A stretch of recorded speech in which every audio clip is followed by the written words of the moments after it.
I'm Shane Hoefer, and this is where I sit down with some of the most interesting individuals that come into my life. All right, well, we'll get going. Well, I am Shane Hoefer, CEO of Rocky Mountain Forest Products, and today I have an absolutely fascinating guest that I can't wait to look forward to chatting with, Yes, Bubba ALMONY, a celebrity bodyguard. How you doing today, Bubba? I'm great. Thank you so much, Shane. I really appreciate you having me on here, and I appreciate all your support. Absolutely. Yeah, obviously you came onto our radar screen because we were at GrowthCon and we saw you down there Yes, working that event yes, back in March. That's how you kind of came on our screen. But your life looks absolutely fascinating. How on earth did you become a celebrity bodyguard? yes. So, firstly, I appreciate it, and so dating back to when I was 17 years old, I started very young in the industry. At that point, I didn't really have much security training at all. Just a martial arts background. Now I have 15 years in the martial arts industry. But I started at 17 down in Ocean City, Maryland, which is a major beach tourist resort. It has a beach, a boardwalk, and I was doing security at the Do Tour, which was a major BMX and concert venue. And right away, I was able to discover my passion, purpose, and true divine calling in life at a very young age. Not many people at that age are able to discover that they have a gift, they have a purpose, they have a why. That they woke up and they have more importantly over protecting people, protecting property. Shane, it was that I could make a true impact and a true difference in the security sector. I could be a leader. I could be somebody that people respected and like I said, make a difference over anything. So that's where I got started, and the rest is really just history. Just taking advantage of opportunities. Staying prepared so you don't have to get prepared, and just putting your best foot forward every day. Having a strong faith, sacrificing, working very hard, taking pride in your work, and understanding that not even at Harvard they will teach you this, but life is all about people skills, and it truly matters how you treat people. I know that's something that's very big on your end, is relationships. And it's all about that. If you have people skills, you could sell a service, you could sell a product, you could run a business, you could run the Fortune 500 company, whatever it is that you do, you will always succeed with people skills. Absolutely. That's an interesting, man, you gave me so much to unpack there. Interesting story. Great to hear your background. How old were you when you first were working that boardwalk job? Yes, so I was just 17 years old, so very young. Yes. So up to that point, was that kind of like your first epiphany that you might want to go down this road? That when it Yeah, first clicked for you? that was like the real first connection of the puzzle. But growing up, I always had an aspiration or ambition to be a bodyguard or a law enforcement officer. And right there it just clicked. It was like you said, that epiphany, that thing like it's where you're supposed to be, the right time, the right place. You're doing your God-given purpose on this earth. And yes. Yeah, we're going to definitely have to talk about purpose on this because I'm a big believer in that. Finding your passion and your purpose is kind of the secret sauce to having fuel in life and never getting burnt out or running out. But I want to circle back to that a little bit later. I want to talk about when you said the rest is just history. There's a lot left Yeah, in there. How did you right. go from the bodyguard, I mean, the boardwalk, to being a bodyguard of celebrities? Yeah. That's a big history. Right. So, at 19, I got my first bodyguard opportunity. So at 17, I was doing security. And then at 19, still very young, not much training, just outside of my martial arts background and just some of the beginner level, entry security positions that I was doing at like hotels and the Do Tour and different things. I was bodyguarding Vinny Guadagnino from the hit show on MTV Jersey Shore. When he would come on vacation, we got acquainted. I recognized him, and before you know it, I was bodyguarding him when he would go out or go to restaurants and different outings. And just from there, eventually, I did well with him every summer, and eventually, I found myself in New York, and I was at a music studio. And with just in a few minutes, I was connected with a gentleman named Swift on Demand. He was on Love and Hip Hop New York, and he was Cardi B's producer. He was notoriously known for launching Cardi B's music career. Um, and just in a few minutes of meeting him, he was like, "Wow, I really love your demeanor and the way you conduct yourself. I can tell you take security very seriously." And just from there, he, hired me as his security. I was doing live-in bodyguard work. I was responsible for transportation and different things.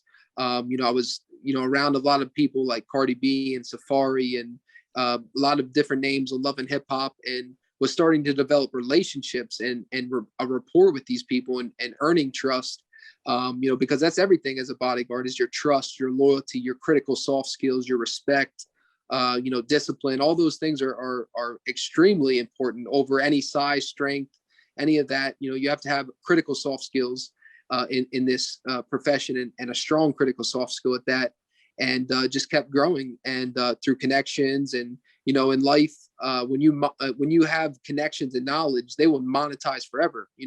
So you can go into the gas station and say, hey, I want $20 on pump 2, and you can only spend that $20 once. You can't say, hey, well, I want to get that $20 back. I have some other investment or another thing I plan to do tonight, or I want to go have some dinner with my wife, or so with knowledge and connections, you have that forever. Nobody can come up to you and say, hey, I'm stealing your knowledge, I'm stealing your connections. That's something that you have for the rest of your life, and it will monetize and always pay off. Being humble in life, having respect, it can get you further than any amount of money. And it is paid true, through my experiences at a very young age. I'm only 26 right now. So I've been around some of the top names, some of the top events, respectfully. I've gotten to travel across the nation, parts of the world, things of that nature. I've been around the Ali family. I've been around the Cardones, P. Diddy's children, respectfully, the list goes on and on, Super Bowl 54. And, it all dates back to that. You have to have respect. You have to have, gratitude and appreciation, and be thankful. When you have opportunities, you make the most of them, maximize your potential, pursue your everyday pursuit of happiness, pursue every day, your greatest potential on this earth, and leave that mark, leave that impact. Man, you're throwing so much gold out here. I don't even want to talk. I want you to just to keep going. Right. But where did you get all this, man? Where did you get this mindset growing up? Was there an influence growing up that's behind all of this? I just think, really it was, growing up, I kind of idolized, obviously I had a strong faith, but, outside of my faith in God, I looked up to a close friend of mine. I'm sure many of us know, is an NBA champion, Dwight Howard. And just, being able to be friends with him and seeing the type of, he works so tremendously hard, and the sacrifice he puts in to be a champion and to be a professional athlete, it was motivation that you couldn't even describe. There's not an adjective powerful enough to see that, the work habits and the routines, and, just the sweat and the sacrifice that he put into his dream. And, whatever your dream is in life, that any listener would come across this, you hold on to your dream, you protect it, and never let it go in life. And, if you work hard enough and you sacrifice and you have that strong faith, and again, people skills, you have to have that. You have to know how to treat your clients, your accounts, your customers, treating them right, and wanting them to return. You just put up a post about that, Shane, that you can develop a sense of loyalty. That's all it's about. That, you have to have loyalty and trust, and show people they're appreciated, that you're grateful they're doing business with you. Because with security, and I'm sure with your industry, it's a competition. There's other people they could choose to do business with. So what sets you apart from those people? And that's what you have to ask yourself. How can you continue to go above and beyond? How can you continue to get better? How can you grow as a person, grow in your business endeavors, and everything like that? You just have to have that everyday obsession for greatness. Man, I love it. So that, as you were saying all of that, it made me think, as you're talking about like earning the trust of different clients and whatnot, and that reputation spreads. How do you earn trust as a bodyguard? And I was wondering, how often does something crazy happen where you're totally pushing, you're using all of your skills? Do you earn trust more in those moments or in the more calm moments? And talk a little bit about that. Yes, so that's a great question. That's probably the first time I ever got asked that question. So that's a really good question. I think, I think a little bit of both. You earn your trust when something goes down and you're able to divert a situation or de-escalate or get a client to safety. You know, there's a big misconception with bodyguarding, obviously many misconceptions, and I'm sure with your industry, there's some misconceptions as well. But, you know, in our industry, we're trained to have flight over fight. So you remove yourself and your client to safety in the most effective, efficient, and safest manner possible. If there's a threat, harmful behavior, an aggressor, an attack, whatever it may be, you remove them to safety. And that's what it's all about, you know. And, you know, you can earn your trust in those moments of not just when you go above and beyond and you save them and you're protecting them and keeping them out of trouble, but it's also the little things as well, the little tedious, little small things that add up as well, you know. So it's that repertoire, it's that respect, the trust, it's, you know, showing that you're the professional point of contact for these people. You take pride in your work. You have this critical soft skills, as I touched on. You know, how is your character? How is your integrity? How is your loyalty? You know, can you be trusted with information? You know, can you be responsible around their children? Can you be that role model that they need? That person that, you know, isn't going to put their lives in danger or escalate a situation. You know how to take control of things. You can be 10 steps ahead of things, and that's how you earn that trust, and you know, you go above and beyond for your clients. You know, for example, when clients may fly in or we're at a certain airport and my team is together, you know, we might already have them catered food. You know, one of my drivers is from Jamaica, and his wife, I remember we made like huge trays of food for the clients, you know, so that way when they land, they don't have to eat, you know, something fast food. They come, they get a nice catered meal, you know, just something, little things like that.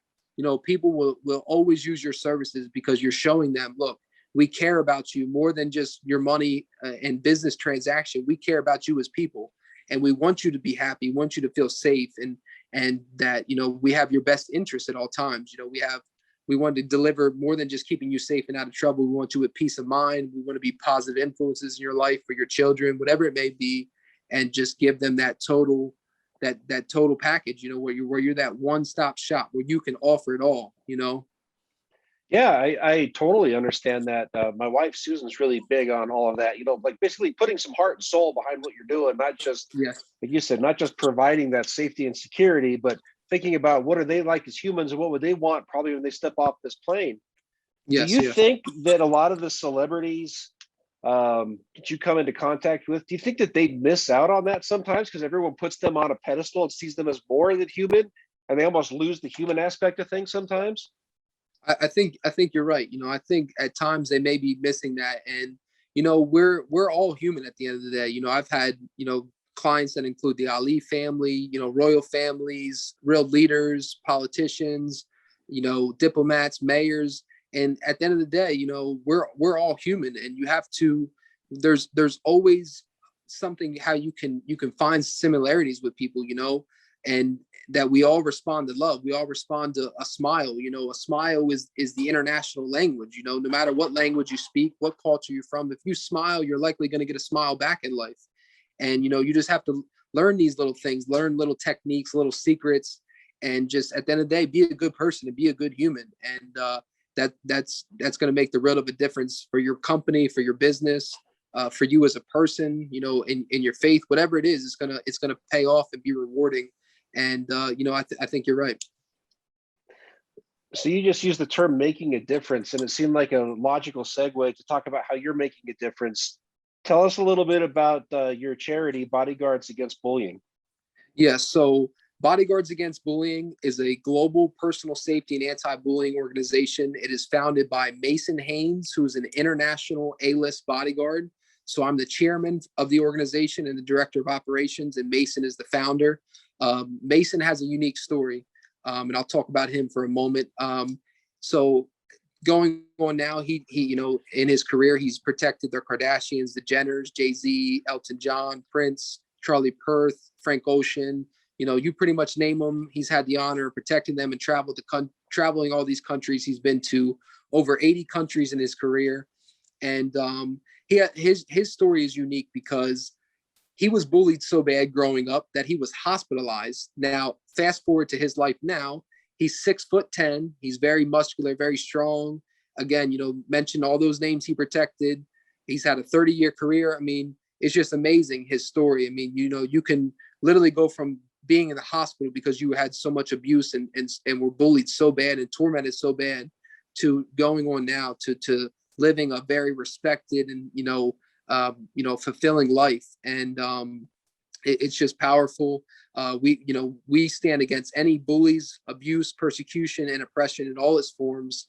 And we have ambassadors not just in the U.S. but all across the world, in Spain, Ibiza, United Kingdom, all these different countries. And we are just fighting to hopefully one day eradicate bullying and all of its behaviors and mannerisms, cyberbullying, physical, verbal. It's just unacceptable. And what bullying really is it is abuse, and bullying just isn't in the schoolyard between two kids. It can happen at work. It can happen in a domestic violence situation, in families. It can happen in so many different places, anywhere, anytime. And we're just doing everything in our power to fight back against it. And we've even went to the extreme to donate bodyguard services to youth that have seen habitual or serious bullying issues, and not to serve as intimidation or anything like that, but to be the best, figure and role model we could be in their life, to show them people care about them, that they care about their safety, and that their peace of mind and their safety is everything. We value that, and we love them and care for them. And that's powerful, that bodyguarding services are very expensive and things of that nature. But when you can, go back and give back to the youth, and give them that once in a lifetime opportunity. When we gave our services, they got the same service that an A-list celebrity bodyguard would get. They had police escorts. They got to go meet the mayor. They got to tour the mayor's office. I mean, you name it, they got it. And it was just, you want to talk about a kid maybe on the verge of losing hope or giving up, because a lot of people don't realize mental health issues not only affect adults, but they fail to realize it has an impact on our youth and our teens. Time and time again, people are committing suicide, and, one life is just one too many.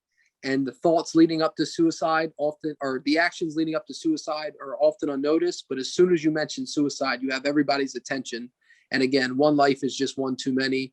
And, we're just doing everything in our fight and our mission and organization to hopefully one day eradicate bullying.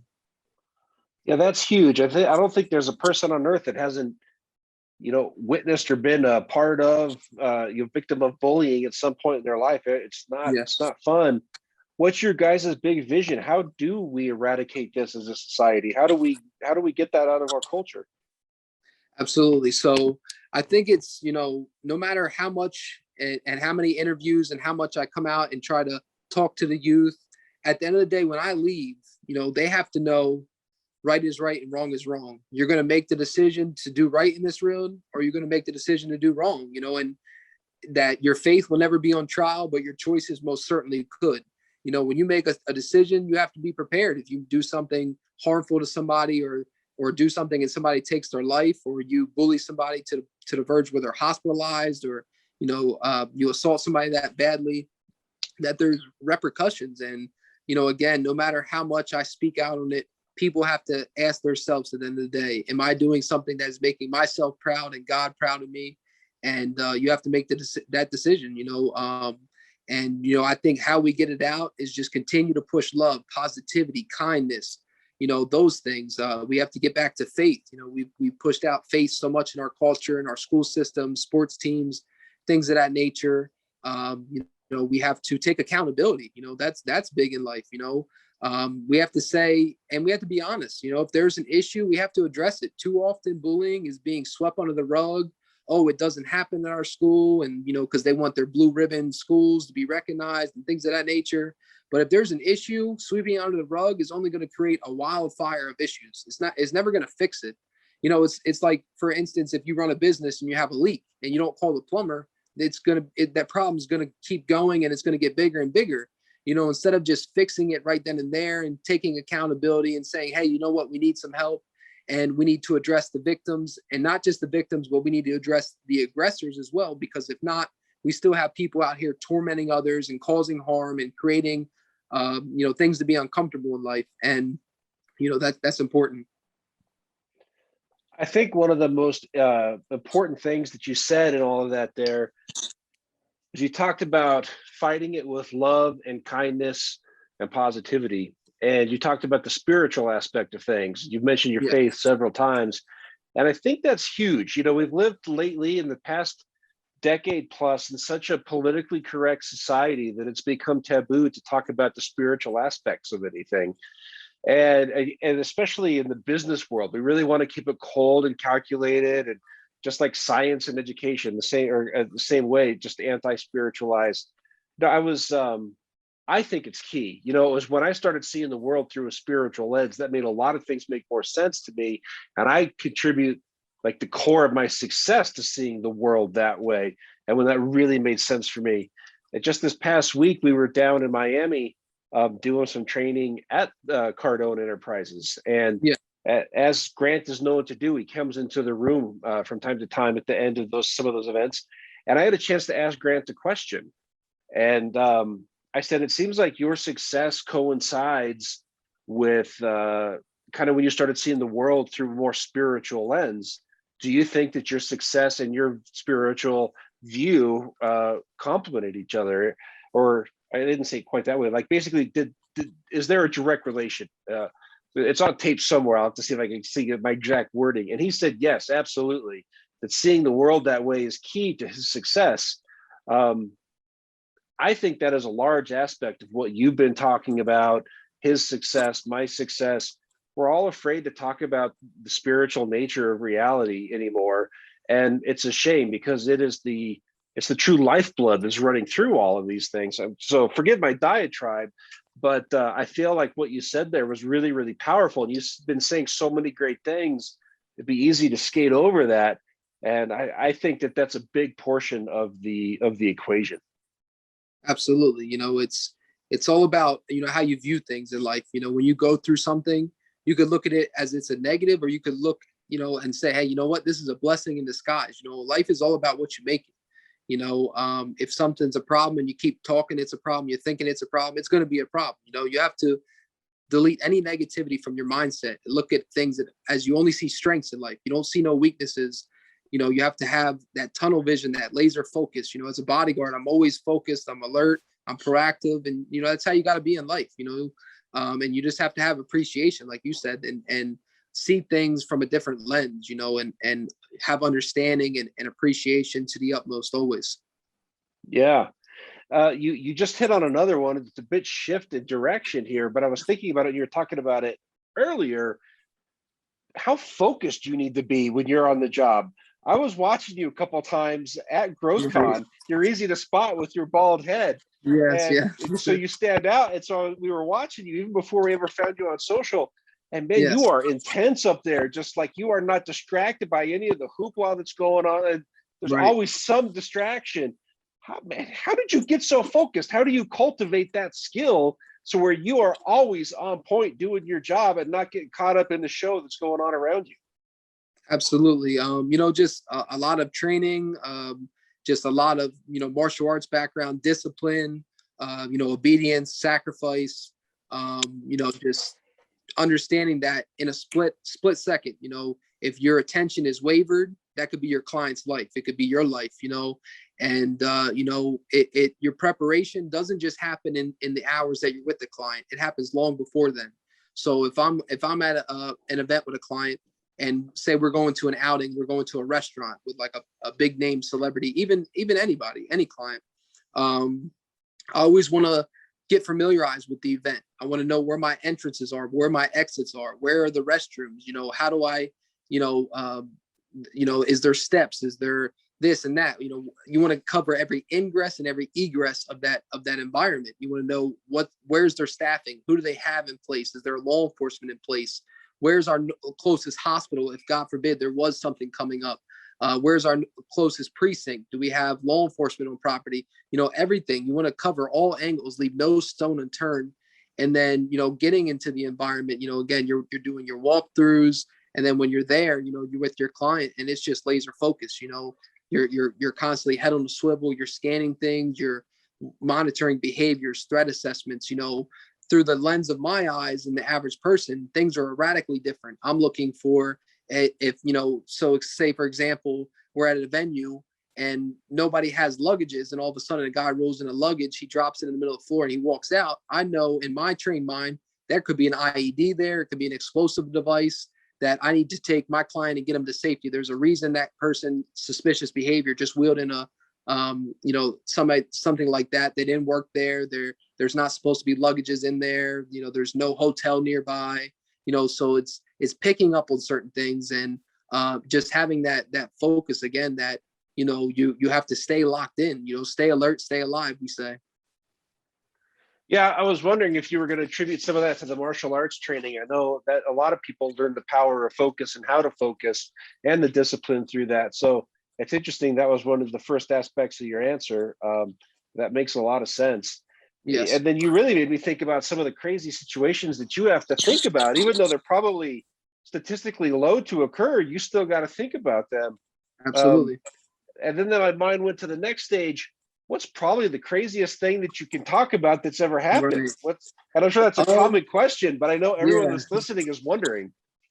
Absolutely. And to touch lastly what you said, you know, like you were saying, even though it may be statistically low with a lot of clients, boredom kills. You can never become bored. And you know, with me, you know, I protected some of the most high risk and high profile people. So you always have to be, you have to not just be 100%, you have to be 1,000% focused, 1,000% to the best that you can be, your best protector trait. And then getting into your question, you know, you name it, I pretty much dealt with it, unfortunately. You know, probably one of the craziest things I could talk about, that I could actually talk about, is there was one night we were going to leaving out of a club, going to an after party with a client, very popular client, which I can't mention, but before we know it, you know, we're making our way. We started with a police escort, but then they had to back off because they, you know, they only go to certain jurisdictions sometimes. And you know, I asked the client's vehicle, I said, hey, we have anybody following us? They said, I'll get right back to you. So they advised me, no, nobody's following us. Nobody should be following us, I should say. And I said, all right, because this vehicle's following all of our movements. You know, it's not a law enforcement vehicle. They're following all of our movements. And before you know it, you know, this vehicle was following us. And we had to basically kill off all of our vehicle lights. Like, we were just completely blacked out on the highway at a very high rate of speed. We had to jump on an exit ramp and basically kind of distract or you know, maneuver in front of that vehicle so that our lead vehicle and our primary vehicle could get to where they were going in a safe mannerism. But, you know, it's very dangerous. You know, with celebrities nowadays, they have massive followings, as you're aware of, Shane. You know, they have these people that follow them, not just locally, but all across the world. And, you know, it presents many dangers. You know, their life is an open roadmap. You know, for example, say Justin Bieber puts up a social media post that he's going to this concert.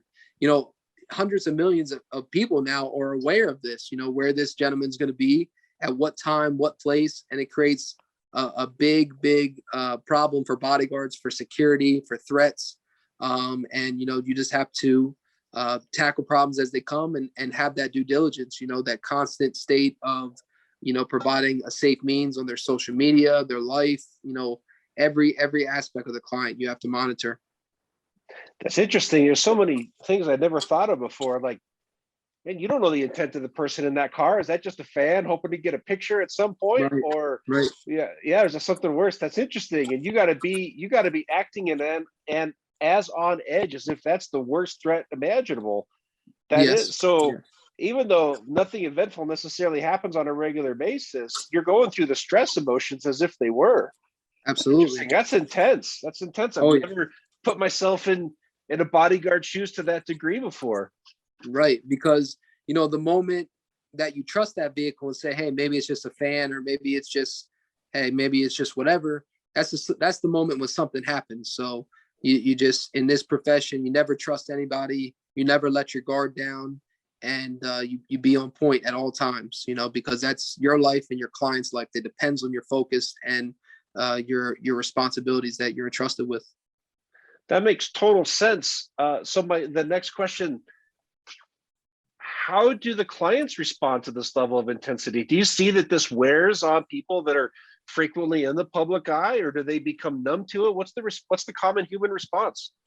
So, you know, I say it like this: there's a time and place for everything. So when we are in a safe location, in a safe environment that you know is safe, and There's, because sometimes, a lot of times we have layering of security. Like if we're with a bigger client, not only will you see an immediate protection level with them, a protection force, but we'll have layering. Sometimes we'll have somebody undercover in the crowd, or we have law enforcement right on standby, or things of that nature, people that are watching things or monitoring things, behaviors and different threat assessments they're scanning through, that somebody may not even know who they are. They may just be blended in, but they're ready to take action if there was a need for something to arise.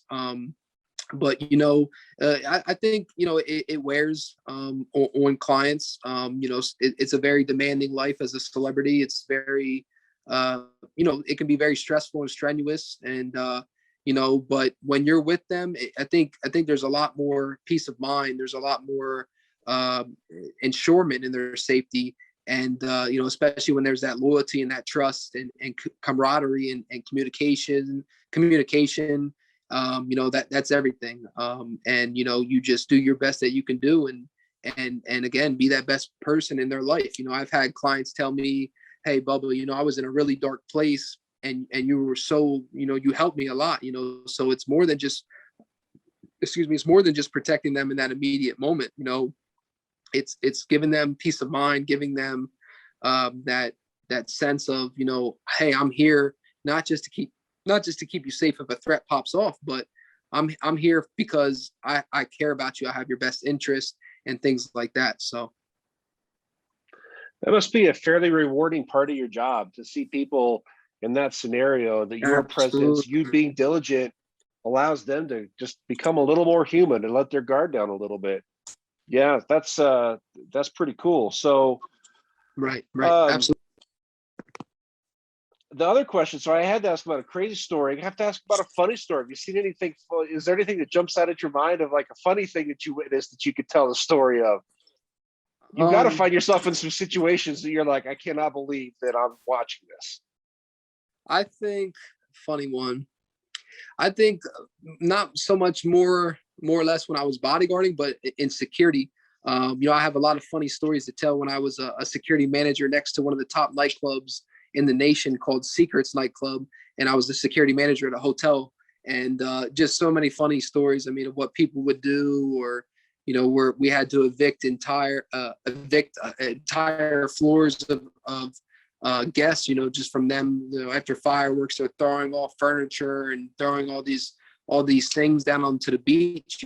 At that moment, it wasn't funny, but you look back and you just say, wow, like, what goes through these people's minds to make some of these silly decisions sometimes. And you just have to, you have to laugh, and you can't get mad at it. And you just have to look back and just say, wow, Absolutely.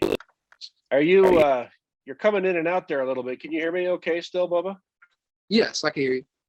Okay. Yeah. You're a little glitchy on my end. So if you're, hopefully we're not going to have any sort of connectivity issues here. Anyway, so tell me more about this. You got a charity basketball game to raise money for Bodyguards Against Bullying. Talk to me a little bit about this. When's it going to be, and how do people get involved?